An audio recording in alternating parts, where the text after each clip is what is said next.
All right, well, thanks for joining. This is John Jay. Today's December 12th, 12/12/24. 12, I 12. love numbers, I like I do patterns. too. It's so interesting. Hmm. So I wanted to share something new with y'all. I hope you enjoyed your week and enjoying your holidays. What do we got? Like another, 18 days left in the year? So as usual, I mentioned aceofcoins.club because a lot of the content that you see here and way more, when I do client work now, I'm just making videos of it and it's in the members area. So I keep adding more content. And lately I've been adding more to the crypto aspect of it and also divorcing the state. That's a big one I want to get into. And so I wanted to share something with you that I discovered recently. So as you probably have been following my channel, you probably heard me talking about divorcing the state, as I call it. And all I'm really doing is divesting the court of jurisdiction over a divorce proceeding. And then we got more to do than that, but I'm just saying we want to make it to where you have the power to decide what you want to do. If you have the right documentation in place, you can choose whether or not you want to use the courts. I recommend against it.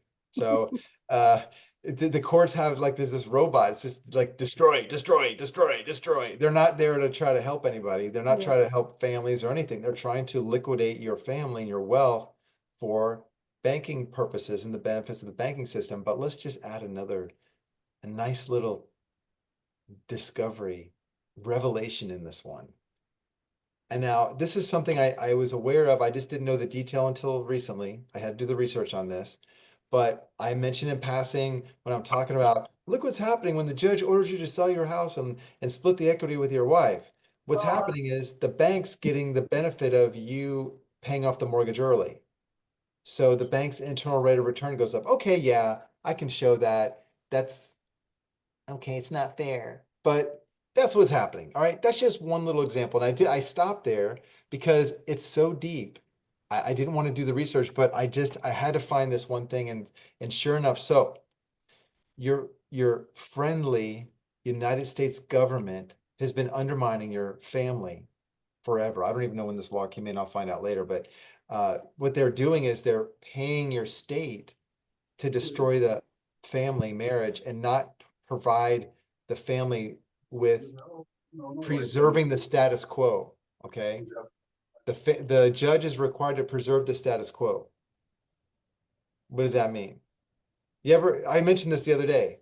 You're in one room in your house and the other room, your kids are fighting, and you run in there and say, "What are you doing? What happened?" You want to know how we got to this point, right? You have to know what transpired until we got here, right? Well, when you go to family court for divorce, a declaration of dissolution of marriage, and the judge has a legal duty now, a legal duty to preserve the status quo, shouldn't he know what you guys were doing before? Like, he shouldn't know about all your assets. What he should know is what you've been doing if he had jurisdiction in the first place. Wait, what were you doing with your paycheck? What were you doing with the furniture? Did you guys agree to that you're going to buy a new car every year, or you're going to lease a car, or did you both agree that you're going to buy a house or rent a house? That's the status quo. That's the material aspects of how you're living your marital life. And if the judge had jurisdiction, which you probably conclude by now that he would never have jurisdiction in most cases. There's a certain reason, there's certain situations where the judge would have jurisdiction. I can't argue with that. But in most cases, the judges don't. So your friendly Congress critters have written a law into the Social Security Act. Social Security Act, okay? And we're going to call this Title 4D, okay? I'm going to give you guys a citation. So there's this federal statute out there. Now, the citation, I believe, starts in section 651. I'm going to show you what this is. So Title 4D of the Social Security Act, 42 USC, Title 42, United States Code, section 654. That's what I'm talking about here. All right. You guys got to mute out. Okay. I'm just going to mute everybody, but I hate to keep on doing that because then Ray and Moko and Jim have to unmute all the time. You guys got to realize, okay, try to work with me a little bit. All right. Oh, not Ray. Sorry, Ray. I didn't mean to mute you out. Anyways, so this is what we're talking about your Congress has created a law, and this is decades on the books. I have to go look it up, but what this, here's what, let me give you a scenario of how this plays out typically. All right. So it plays out like this. Child custody payments are made following a divorce. Child custody is established in the court. Everybody kind of accepts this because we've been programmed to accept it because we see it in the movies and we think it should be normal or it's normal and we're going to just go along with it. But how do you order somebody to pay money to another party? Let's assume husband and wife are parties to a case. They're not, but we'll get into that later. How do you order someone to pay money, pay as if there's a debt when there's no debt? And then how can you decide that's a just and proper thing to do when you don't even know how it was done before? You don't. But that's what's going on. So why would you have a situation where, let's say, for example, I'm just going to give you one scenario. The husband, the wife leaves, the husband is paying child support, and the mother is given custody, primary custody, let's call it, of the children. Well, the father is perfectly capable. They both have daytime jobs, but they can both take care of the children. Why does she get custody? And why does he have to pay? If he's paying, why doesn't he just have custody? Why are we doing it that way? Title 4D. Okay, what is Title 4D? Well, let's look at the amount of money that's being paid. So the amount of money being paid, among other things, creates a dollar value for the case file in the court. There's a balance sheet. Think of the lawsuit as a balance sheet. The lawsuit gives rise to a balance sheet. I know this sounds weird, but this is how the courts look at it. Remember, the courts are a banking system, among other things. The courts are ecclesiastical, but they're a banking system. So every case file that has a universal case identifier number on there, the case number, okay, that is a balance sheet. Now, with that balance sheet, once the judge orders child support and all this, check. So the You're state in freezing, which the John. case is pending or had been finished. Okay. Thank you. Just give me a minute. Yeah, sometimes it comes back, goes All out, right. goes out. So the case file has a value, a dollar value. Because of that, your state on a regular basis will use that case file. I don't know how it compiles the documents and the records. I'm sure there's some master universal balance sheet somewhere. But the state applies to the United States for matching funds. Matching funds. So if the judge kicks your ass and makes you pay a bunch of money every month and you think it's unfair, he don't care about you. He's told to do that by the CEO of the court. And yes, your court has a CEO. It ain't the chief judge. It's a business. Your court is a business. It's a franchise of the state. And the family court is a subsidiary of your trial court. And it's got its own set of rules, as I'm discovering. Yes, And this is why I'm telling you guys this, they okay? really do. Yeah. So your state is able to qualify for federal funds in the form of matching funds or a percentage of it based upon how much money is being paid for child support and alimony and whatever else. I think it's mostly child support. I have to dial it in more, but I think the case file and the balance sheet that's involved, the value of the case file, like for example, a divorce that's completed, two divorces that are completed. The one divorce, there were no children. The other divorce, there were children. The one with children, worth more money.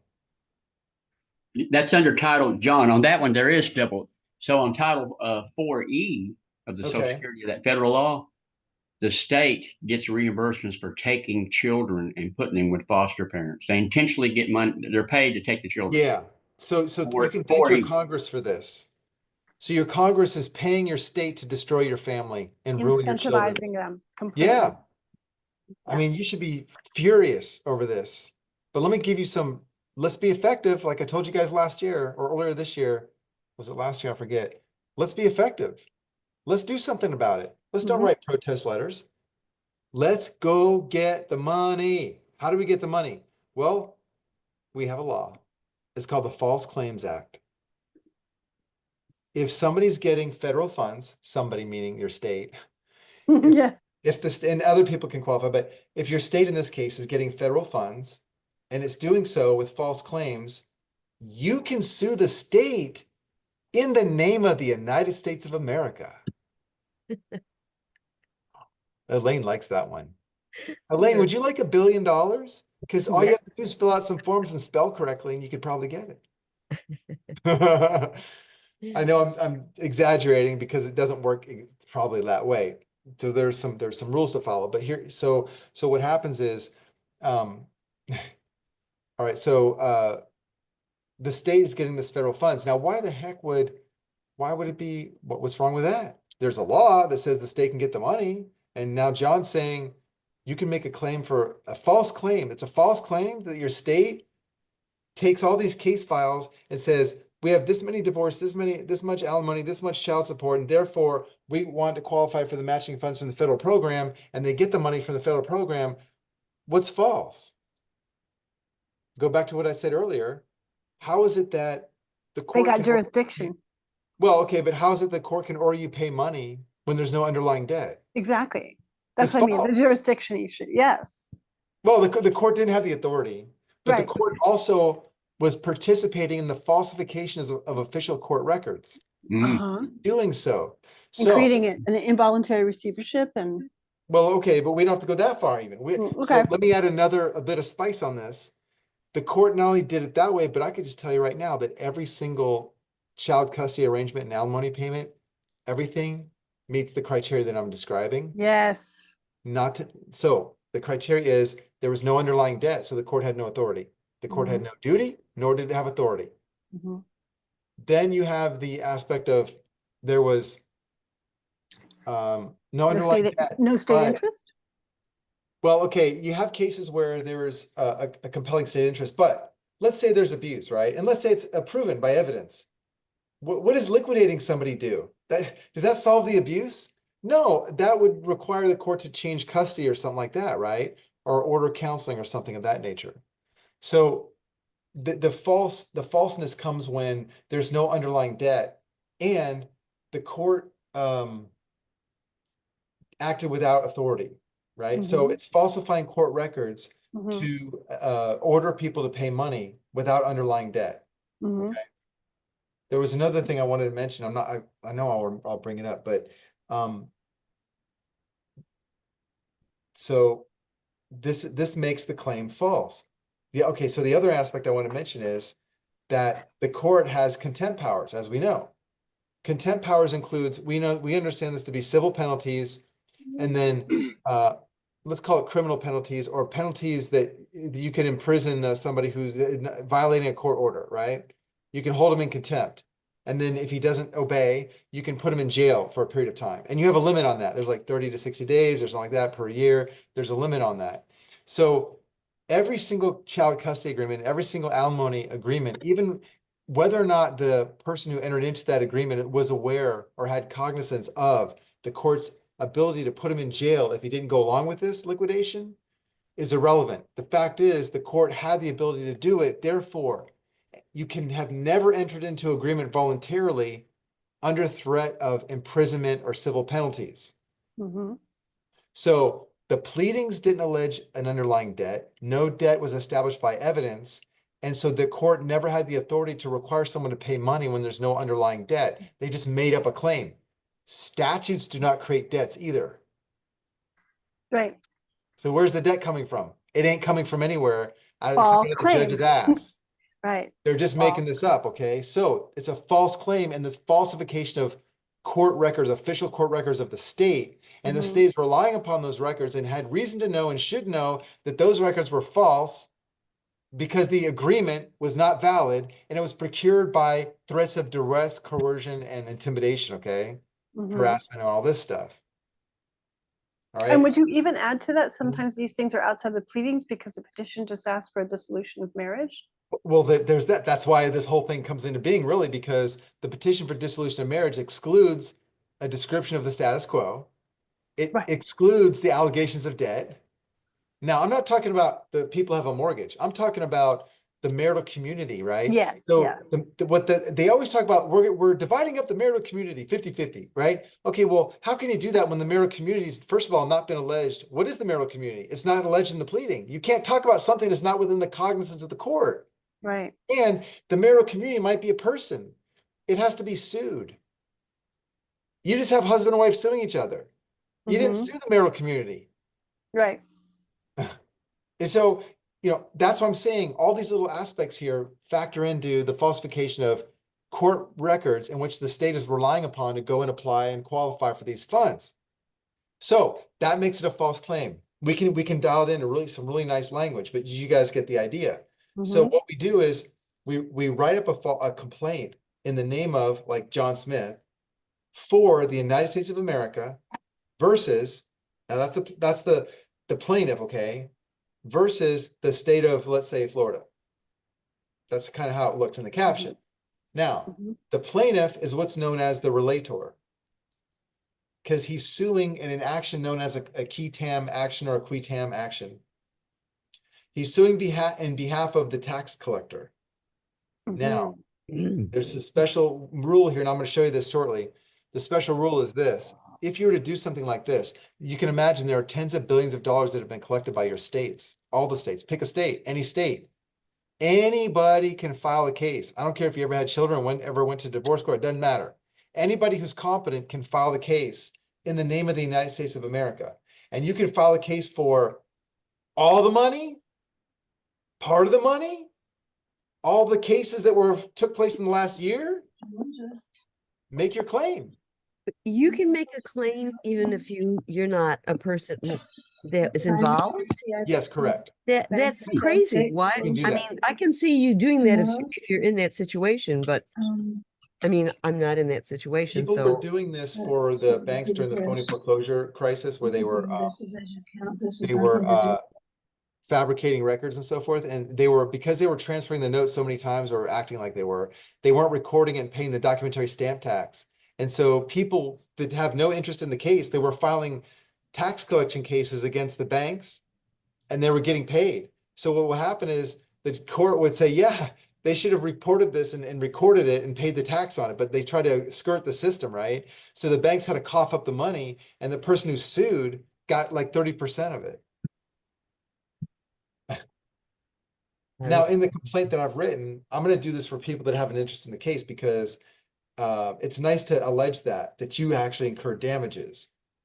And so therefore did the United States. But either way, you're suing in behalf of the United States, a qui tam action. Does it also happen that at a certain point the government then takes over and they will represent themselves with their attorneys? They can. The government And has the would you option. want to avoid that because they won't follow I it don't through? know. I don't know yet. Yeah. But really, if the government has the interest, then you have an interest. You do have an interest. So if you have an interest, you can pursue your interest. But you can also, I Right. sort them out as an interest of the United States, because you're going to get your compensation. Yeah. So you're going off the rule. So if you're looking at, like, was it Section B or something under was it 31 USC? What's the number here? 3730. Let me show you guys. This is what Moco's talking about. is qui tam QUI or CUI? QUI. QUI. Uh-huh. Thank you. So, like, see here. So here's what you can do, right? Actions by private persons. So I'm not making this up, right? A person may bring a civil action for violation of this, which we can look at that, for the person or the United States government. So 3729 just basically says, if you made false claims to get federal money, you violated 3729. There's like 7 different criteria for that. So a person could do it for the United States. It will be brought in the name of the government, the United States of America. The action may be dismissed only if the court and the Attorney General give written consent to the dismissal and their reasons for consenting. So, yeah. So the way you serve process is under the rules of civil procedure, okay? You can see here. But the case is supposed to be filed in camera. So what that means is only the judge gets to look at it first, and you let it sit there for 60 days. So you file this case and you don't serve it. You don't get a summons issued. But what I would do, and you want to serve it also on the Attorney General's office. Let the United States know you're doing that in its name, okay? They just may say nothing. They just may let you go do all the work for them, right? And at some point, swoop in and look like the hero, right? Oh, I So, could just see that's almost like the waiver notice. That okay, so 60 what we days can kind of, do, yeah, has that we effect. can serve the, we can ask for a waiver of service of some service of process from the United States. We can also do that. I gotta mute this person. I hate this. Guys, come on, help me out. I can't keep going back and I forth. know, we just got to set your settings that everyone's I muted know, upon I can entry. only do one thing at a time here. I know. So I'm not that, as far as I have all these windows on my computer. Mhm. But anyways, you get the idea, all right? So there's a pleading and so forth. But anyways, you see what the rules are. This is Title 31 USC 3730. If you look at 3729, you can see here, here's the liability for doing certain things. If you knowingly presented or caused to be presented a false record or statement material to a false or fraudulent claim, right? And blah, blah, blah. You got all these things here, right? I think we can probably eliminate like F and D or something like that. I don't know. This would apply to all kinds of stuff, IRS too. That's right. That's right. Imagine that. Imagine what we could clean up if we just start using this. All right. I'm just going to quickly run through. I know this is on video. Look, this is just for entertainment purposes. I'm going to show you what it looks like because I couldn't help myself this morning. I was up making notes for this call and I wrote the damn pleading. The whole thing. I'm just going to show you. Thank you. Okay. Look, if you guys want to do some of this, let me know. Let me help you, okay? Let me help you. I'm not trying to promote a service. I'm just saying, I'm hoping you can do this on your own without calling me. But please let me help you to get started, okay? There's some things you need to understand. So I'm showing you the pleading. Okay.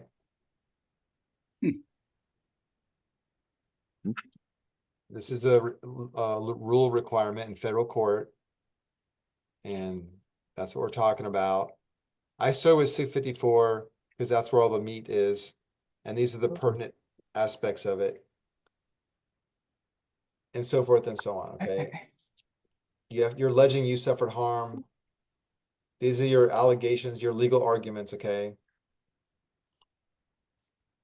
And so forth and so on. And then I phrase it as, here's count one. You presented false claims in violation of this section. Here's count two. You made false statements, material false claims in this section. And I want a jury trial and I want all this stuff. And guess what we're asking for? Delivery? Oh. Defend, let's see. Treble damages. I know, treble damages and an award is related share. Mhm. Treble damages 3 times. Mhm. I mean, man, what if you went and said in the last year, the state of Wisconsin, and you could discover how much money it's received under this program. Received this much money from the United States. You could put that as a fact in this pleading, and you could say this money needs to be returned to the United States and get 30% of it or something, whatever the deal is. Mhm. Okay. So what happens is that the court would have to return that money back to the Fed, and The the Fed state would have to return that state money to the federal government, uh-huh. and Interesting. you would get a big cut of that. Mm-hmm. So, Mm. as you can imagine, I'm gonna cook a few of these up right now. We got a few Yes. we're gonna throw out. Yes, we got a few that So are will ready. this be on aceofcoins.club? I'd be happy to pay for it. Well, I'm gonna put a lesson in there. Yeah, I'm gonna put a series of videos going over all the whole thing. And as I do the case, yeah, I'm gonna definitely put a tutorial for it. Sure. So Oh, what yeah. you're explaining to John is it's the United States suing the state, Yeah. and based on the child And support you fraud. have a right to bring that case Mhm. for the state, for the United So States. what if it's the United States that's doing the fraud? The United States can't sue the United States, so. There's a different cause of action for that. You'd probably have to go to the Inspector General's office on that one. I don't know I mean, Oh, this would be fireworks, what you're sharing. See, because on that Title 4D too, that that money is funding in Texas, that money is funding the Texas Attorney General's office is funded by matching child it support is. collection. And so Every if the Attorney General's office shows up, which is going to have to defend the state, you have a conflict of interest. And so then what you do is you write a brief to support your argument there's a conflict of interest there, and the special counsel needs to be appointed. Because these are the wrongdoers, Judge. They have a financial interest in prevailing here. Mhm. Yeah, it'd be fireworks. Yeah. That's why I want Elaine to do all this first, and I'm gonna see what happens then. Elaine? Yeah, Okay. well, I think Elaine should Right. do the first one because I don't want to put my name on this stuff. I want to see what happens to Elaine. Gee, thanks. Put on your Superwoman So shirt. there's a lot to this, okay? But I just wanted to run through it. I don't want to be so, scholastic, but you get the Mhm. idea, right? Mhm. Hey, John, is there a time limit on this? Can you go back 20 years, 30 years? I don't know. 40 years? It doesn't make that distinction in the act. It just says you have a private cause of action for this, this, and that. It doesn't say within 10 years or something like that. Because think about it. This is federal law, right? If I'm the United States and I'm running a law like this, I don't want to limit people. If I'm going to get government for someone who took my money wrongfully, I want no statute of limitations, right? So I don't think there is one. Okay, so Roger, on the state taking your children, what they're doing is they're seizing your property rights and your fundamental rights regarding the care of your children, while not having the liability for the care of your children. And so the state does so because people have not defended successfully. They're not trying to defend it. The lawyers are practicing internment. I know I say this every time. The reason why this is going on, why we have this conversation, is because your lawyers are the problem. They're perpetrating this scheme. And many of them don't understand it because they're not that smart. There are very, very many smart attorneys, okay? And when I say smart, I'm talking about people that actually have critical thinking. Most lawyers today and then on the last generation are just people that can fill out forms. Like They're doctors. maybe one step better than LegalZoom, okay? Anyways. So yeah, how can they take your kids? Well, they have the police, right? Mhm. But you don't know how to articulate a defense. Mhm. And as we found out, people who have get overrun by the corruption of the system. Why is that? Title 4D, Title 4E. Right? That's why. Because of money. Mhm. So now dividing the title to the child, definitely. Yeah. Yeah, custody of a child is a property right that's exercised exclusively by the parents or the adoptive parents or the legal guardian. It's a property right, and with parents, it's a fundamental right. With people and children, people that have adopted children, they have a fundamental right too, because it's humans, okay? The state, it's a legal right. In the foster care system, it's a legal right, because foster care doesn't mean adoption. So you got to think about these terms. Yeah, Warren roasting SSA in the Congress here, maybe. Well, she's, Elizabeth Warren, she's the one that was behind the Consumer Protection Financial Board garbage, because what she wanted to do is wrest control from the US district courts. So she set up this financial protection board so that they could dilute and eliminate or reduce or prevent legitimate claims against the banking system through the US district court system. So Elizabeth Warren was not trying to protect consumers. She was trying to protect the banking system from people like us who were taken to the cleaners in the US district court. Mhm. So she's no hero.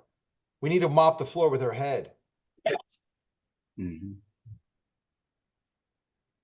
And yeah, class actions are only good for lawyers that want to make a lot of money, okay?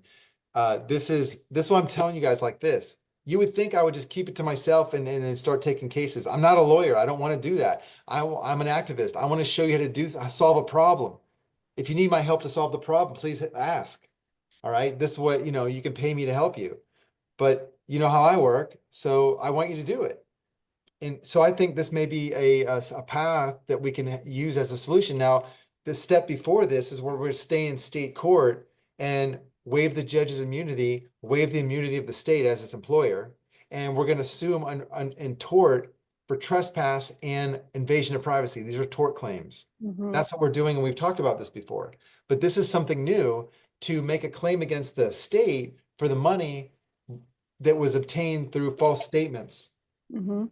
Now we get to talk about the false statements, because if you try to appeal this up the chain in the family court, you're not going to get Ooh. anywhere. Right. It's a racket. You got to attack it collaterally, and this is how you do it.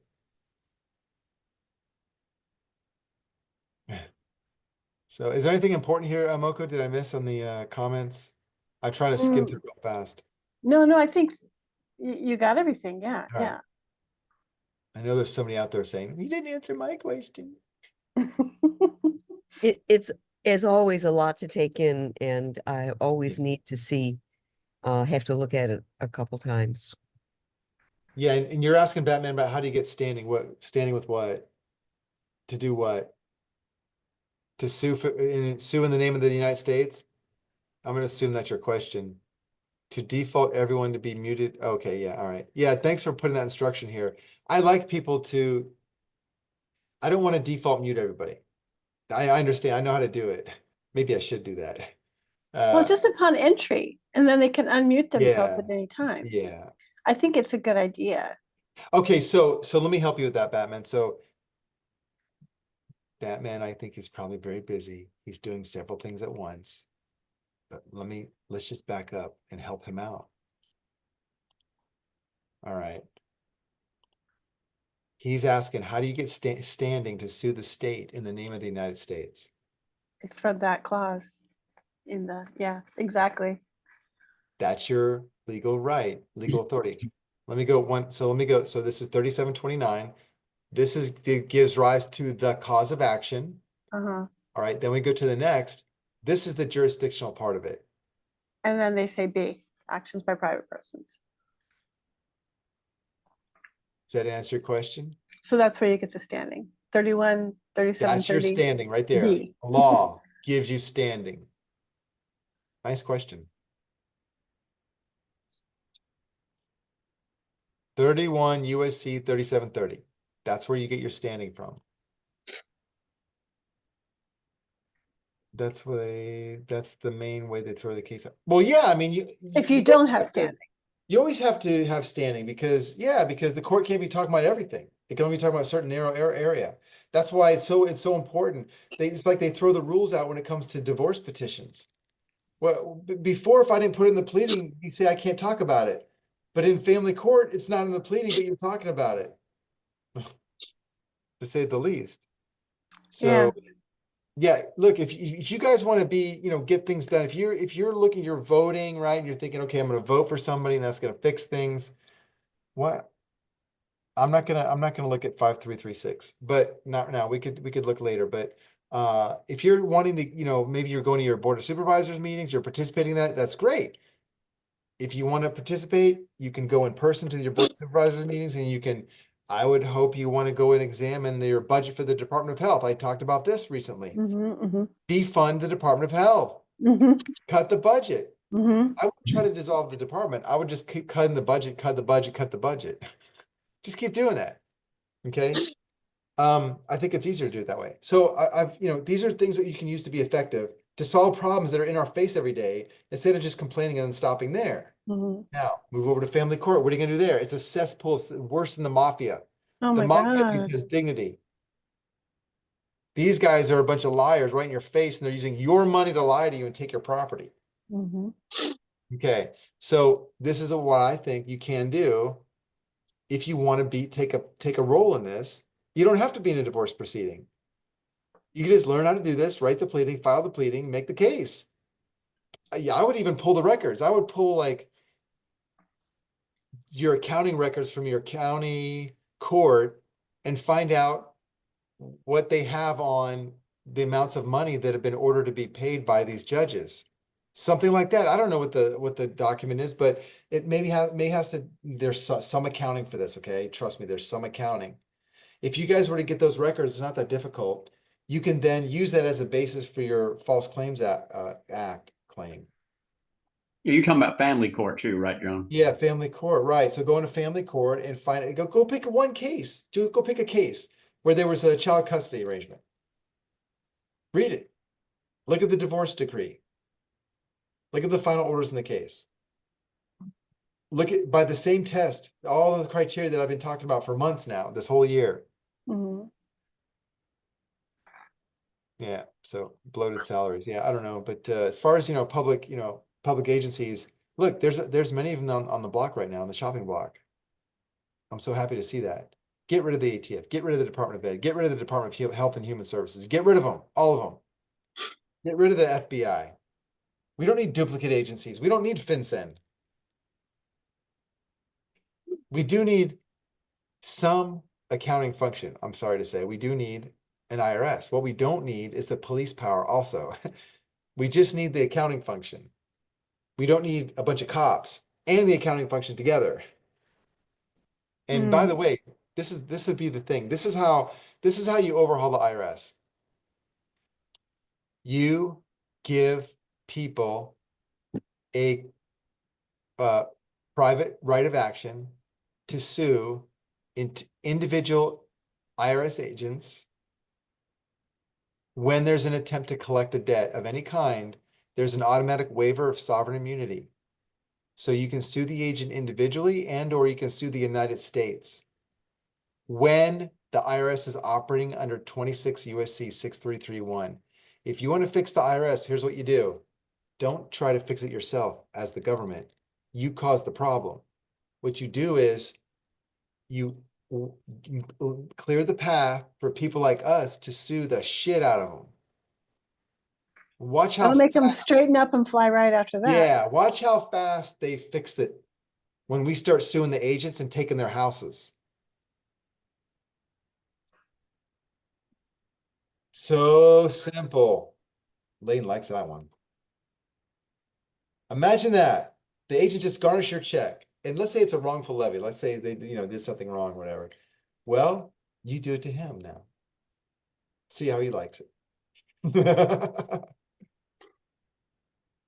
Yeah, we have all kinds of conflicts of government and conflicts of interest. And so we just have to look at it little by little. So I like to pick the fight with the guy that's in my face right now.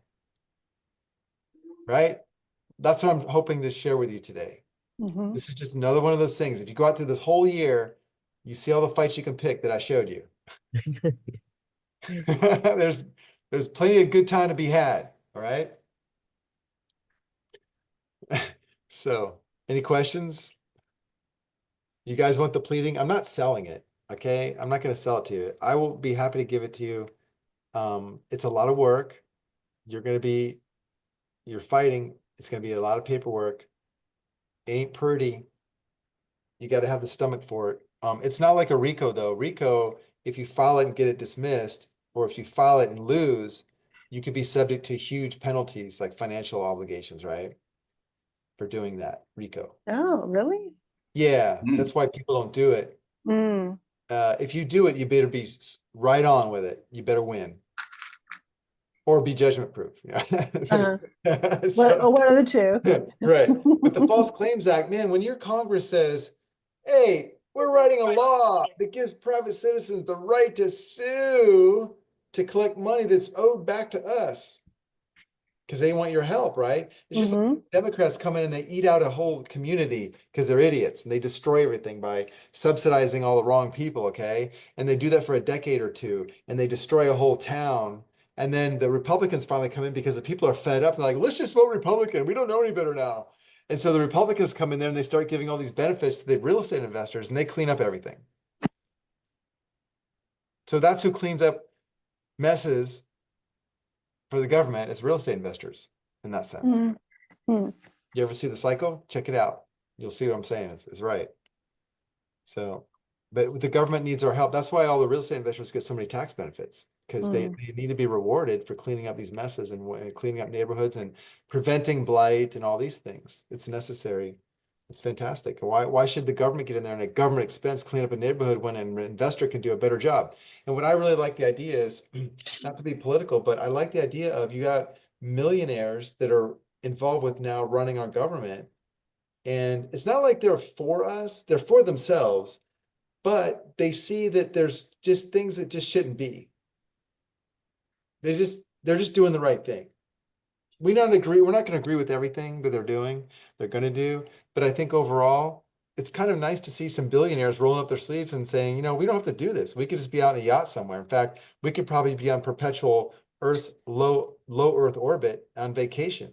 We don't need to be here with you guys. There was a division of billionaires, though. They've even split teams because, see, what Yeah. billionaires started realizing is this agenda with the World Economic Forum and the UN. It will make them homeless too, eventually. That is true. Yeah, they understand that they need us. Yeah. Yeah. Yeah. So that's why they started blowing up a lot of them. Yeah, and they don't want people to be exploited. I see that. I don't want people to be exploited. You know, I want people to be aware of what remedies they have and what they can do. So I have that interest also. I'm not just trying to sell papers, you know, as you can imagine. So yeah, well, anyways, I see a lot of comments here. Any questions? Anybody want to ask anything? If you want to do it, I mean, I'm encouraging you to do it. I'm happy to share the claim with you. You can run it through AI and have it revised if you want, you know. Filing things in federal court. I even think I have a video on how to do that. Somewhere we got one somewhere buried. But I can't take a lot of time to do this. And it's not my core thing. Now it is my core thing when I'm dealing with clients and this is a remedy for the client or it's a path. Right. We're gonna do that. We're gonna be doing it. Yeah, I'm gonna be doing it. Yeah. Yeah, and I really detest people. I'm gonna just be honest with you. I detest people that want to sit back and wait and see what happens if someone else does a thing. So if you want to do it, do it.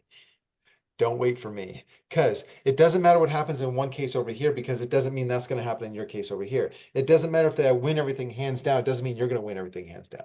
It doesn't matter if I lose. It doesn't mean you're going to lose necessarily, right? So you can just go do it. But I'm looking forward to doing it with like some of the peoples we're already working with. It's gonna be fun. We're gonna do it. Yeah, we'll probably end up Yeah. planning into next year. We'll probably get up to in the middle of the year. We'll have at least a half a dozen of them. Yeah. Probably more. Yeah.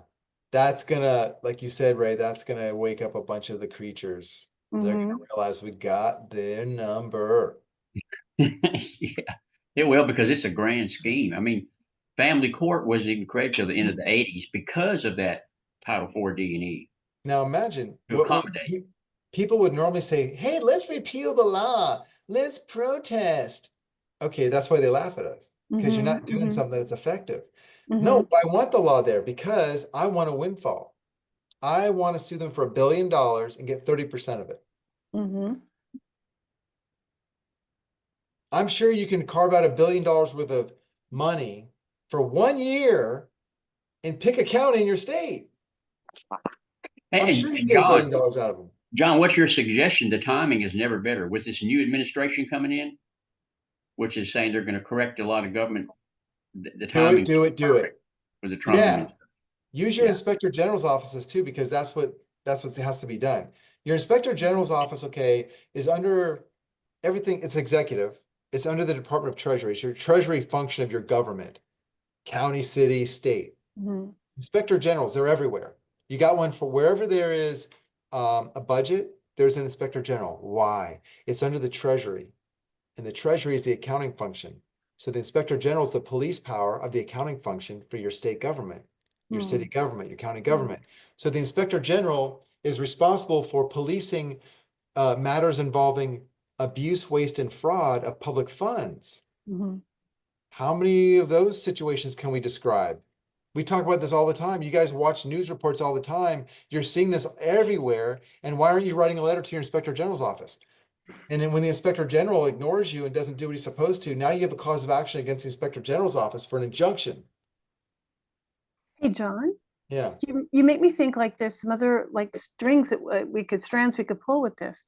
You know, the whole Sonoma County situation where they're using the the Sonoma penalty board, whatever it's called, to fines and stuff to code enforcement. Take land, code enforcement. Thank you, God. Yeah, your IG's office. You follow the IG's so office. there could be like false claim for that situation. Yeah. And what do you think also about the whole, you know, the COVID, you know, the whole fake pandemic stuff and Department of Health getting certain. Again, it's all a money issue. Yeah. So there's like different ways, different strings that could be pulled for what the false claim is about. Yeah, I'll give you a quick story. Now, the reason why I don't talk about this too much is because there's so many ways to do stuff, okay? Mhm. If something's going to be beneficial to most people that follow me, I'm going to talk about it, and I'm going to actually develop a program and work on it and help people, okay? But I Mhm. had a client from many years ago, from like 2004, that we're friends now, but he's in Illinois, and he called me a few years ago, and he was telling me he was trying to help a guy. His partner in the city was trying to take his auto repair shop, and he had like 2 or 3 parcels together, and they were just making false claims so they could avoid eminent domain, right? And it was this huge battle. It was costing all this money in lawyer fees, and it's huge. Like I'm telling you, like hundreds of thousands of dollars in legal fees. And he called me like 4 years into the battle. He didn't call me when it started. Wow. And so what did I tell him? It had been set up a certain way. What did you tell Yeah, I him? said, why are you fighting your own money? He goes, what does that mean?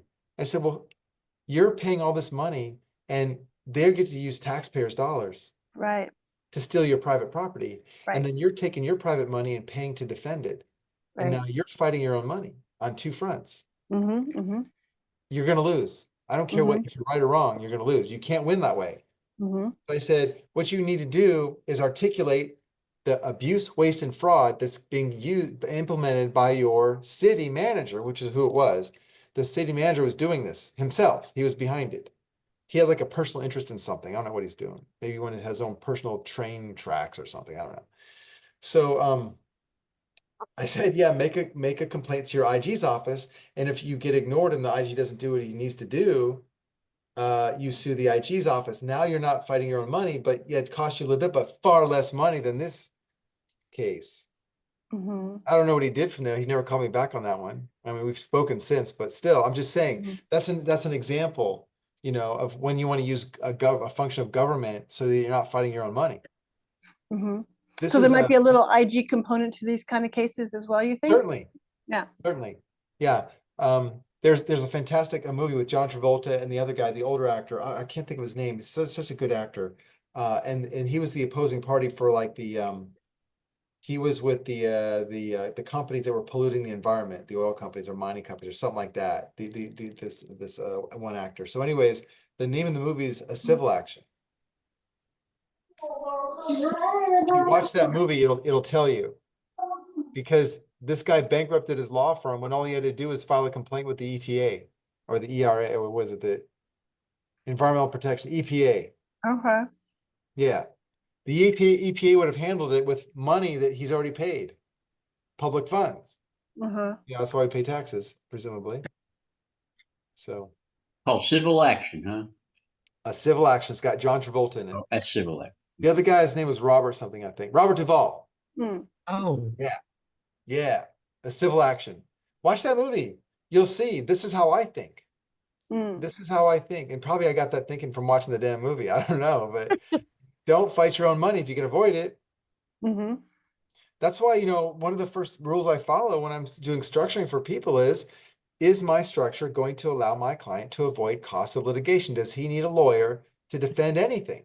Mm-hmm. Sometimes I can't avoid it, but if I can avoid it, that's what I'm trying to do. Because if Right, I can do that, what else have I done? If I Mm. can avoid the need for cost of litigation, then do I care if somebody sues the company? And if No. I don't care, why? Because they can't get anything. So I want everything. Mm-hmm.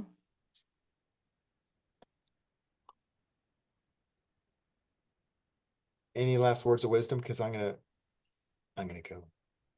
No, but I'm excited. I mean, well, we have to like start to roll this out. I see where you're going. It's good. It's good. Yeah, I Thank really you. want to use it in some of these cases, especially, the most recent ones we've got going on. Excellent. Yeah. Excellent. I'd like to see the Okay. plating, your work of art, the Rembrandt. Yeah, I'll send it over Yeah. to you guys. I actually Certainly. did I did a mock-up of a Title 4D too. I could send it to you. Okay. Just All so right. you Well, that's great. compare. I'm so glad to see. No, Yeah, no, no, I mocked up. I let me mocked tell up you the guys, 4D. and Ray and Mocha are fantastic with this stuff, but Mocha, she just says, I'm gonna do it. She just does it, and it's pretty good, She does not, she's not she's like me. She's like me, way back 20 years ago. She just Right. In she your just goes shadow. and she gets it pretty close to what's needed to be done. So, and she understands, and she's like, oh, what the heck? Let's write a pleading. Yeah. You're good. And you know, the Yeah, you guys 4E, can the do it. 4E side of it is tragic. I mean, the 4E side gets into really bad stuff I haven't because read that one yet. I gotta intentionally read that now. grabbing children Oh, for big money. Yeah. Yeah, so if they're getting federal funds under 4E, we got them too. Big. Oh, that's huge. 4E funds and 4D funds. We got them. Yeah, Billions, they make up billions, and shit to tens of take billions. children. I Yeah, think that they- anything that has to do with children getting shuffled into child protective services, I think that's going to get all shut down because Yeah, that's and where the trafficking is. where there's no allegation of abuse, neglect, or imminent harm, and where there's no evidence of either, there shouldn't be interference with the child custody. Right. Because people that file the first day they file divorce, declaration dissolution, I talk to people No, that I are in thought the you had situation, it. and I ask them, It was, what is your you child said you was custody going to arrangement? charge it. I said, no, don't charge it. It's Who's just doing turned that? off. All right, I'm muted. So you Thanks. said you had. So people already have child custody arrangements. They don't think like that though. But I ask them, they go, oh no, we don't have child custody arrangements yet. And I say, well, are your children still alive? Because you must have been taking care of them in your custody, right? How'd you do that? That's your child custody. Just because you didn't put it in writing doesn't mean you don't have it. Mhm. So anyways, yeah. So this, I think maybe, I was gonna not publish it, but I think I'm gonna go ahead and publish this. I'll put this on YouTube. I think people should get this part, but I'm not gonna give you the technical. There's more technical stuff. So it takes it takes a team. You really want to work with somebody on this stuff. Okay. I mean, I have Yeah, to. definitely. Yeah, yeah. And do you want me to send you my little 4D mock-up? Yeah, send over. I'll send you All right. mine. I'll show you mine. You show me yours. I'll show you mine. Ray, I'll send over to you. Okay, Elaine. I know Okay. you want to see it, Elaine. I'll show you. Okay. So, but yeah, you guys will see the video and you can read it. It's all there. If you want to, seriously, I'll give you the pleading. It's going to need revising and all sort of things. So, I'll make one more comment on this. If you'll look at 3730, there's a mention about discovery. So here's my thinking. In federal court, when you sue somebody, you got to wait till you survive the motions, the first dispository motion, like motions to dismiss, right? Mhm. You got to get past that first generally to start discovery. Like in state court, you get to start discovery right when you serve somebody, the summons. In federal court, I believe in a case like this, and I haven't done the research on this yet, I think it might change a little bit to where, because there's that 60-day period, you still have to serve them before discovery. But I think if you ask the judge for leave to begin discovery now, the judge in federal court may let you begin discovery on the 61st day. So this is a little nuance that you need to understand. So we understand the rules of civil procedure. You wouldn't understand that, what I'm saying, until you've done a few cases, then you're like, oh, okay, well, that's good to know, because one of the first things I'm going to do is court order discovery of all the finances. I'm going to audit the state under this case filing. You see how that works? Mhm. Yes. That's the first thing I want before I try to win the case, is I want to pull all the numbers and find out how much money these creatures have been getting for 30 years. Mhm. Creatures is the And wrong word for it. I will I'm being just say, polite. if this, Insects is probably better, although insects are fairly noble creatures, Mhm. Truly, they have a function in the world. They really are very noble creatures, yes. So, all right, y'all, I'm gonna All go. right. Enjoy your week, and we'll be here. I'm ready to do another call on the 19th. So I'm That's working. okay. That's All great. right. You can take off Christmas and New Year's, right? Yeah, sure. Okay. Yeah. All right. Enjoy your week, y'all. Thank you. Have a great See you later. weekend. Bye. Bye-bye. Night.